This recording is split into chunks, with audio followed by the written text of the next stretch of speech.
Welcome back, YouTube. Today we're going to show you how to jump start a vehicle. I know, pretty basic. What are we doing wasting our time on this? Well, there's people out there who don't know, so we're going to show them today. This happens to be a diesel and happens to have a little bit of a customized setup on it with a built-in jumper.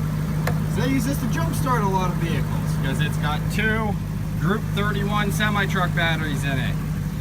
Well, I ain't used it in a few months. Actually, yeah, a few months I think by now. And it doesn't have that much juice left. So what we're gonna do is we're gonna show you how to jump start. You have your jumper cables here. The black and the red end, okay? Black goes through the negative, red goes through the positive. Now this side's gonna actually connect through this connector here. But just to give you an example, just flip it on like that. Wiggle it around a little bit to make sure you have contact and you're good to go. Do that with the negative, and when you have them connected, you don't want these ends touching at all because that'll actually short things out and cause you to weld your cables together. So what I usually want to do is I connect the hots on both of them, and then I go ahead and I'll connect the ground on both of them. Because the ground can touch anything. Ground is ground.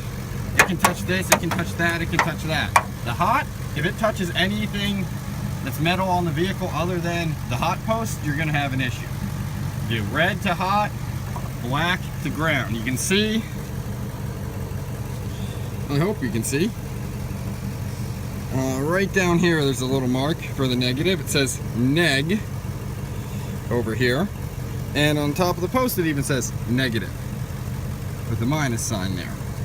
So it's pretty clearly marked. There you have positive, pause, and then a little one down over here underneath the cables there. I'm not sure how well you can see that. There we go. So makes it obvious. So what we're going to do is we're going to go ahead and disconnect that because this part's actually going on the Titan. We come over to the Titan. This is a single battery setup, typical what you're going to find in most automotive applications, and that has a bunch of goop on it, which is for protection purposes.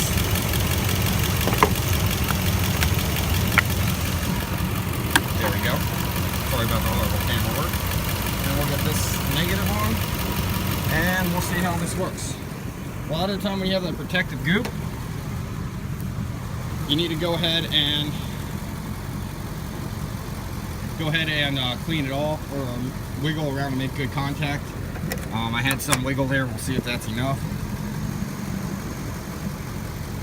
And I don't hear the engine kick down. So every vehicle's different. I've never jump started with this one before, but when you have that draw, usually the engine kicks down. This has a pretty big electrical system in it, lots of fancy wires, so it may not need to kick down. But now we're hooked up, so we're going to hop into the White Trash Millionaire here and see if we have power.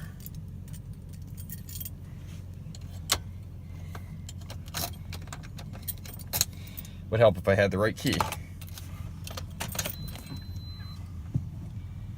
Battery light is on. Power is there. But we're still below normal. So let's just try to crank it. Usually you let it sit a few minutes, but we're going to try to crank it.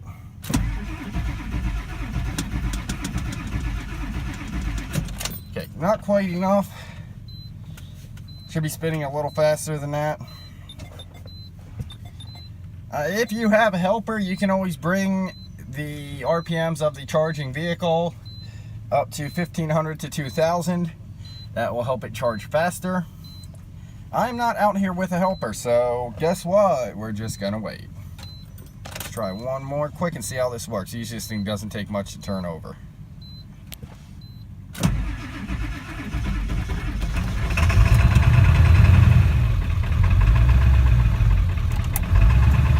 There we go, now the high idle's on. And she's charging on her own, YouTube. So now, I have to disconnect. I can pull that, and now we're no longer electrically connected. I can take these and touch them to whatever I want.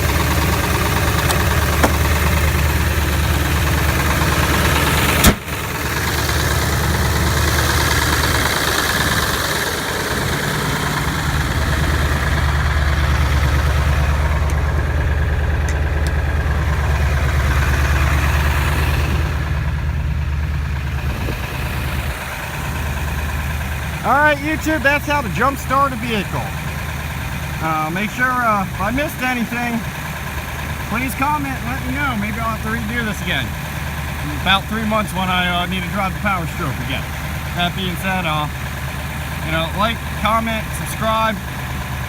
Make sure you keep watching for all the videos we're doing here at Peterson Auto.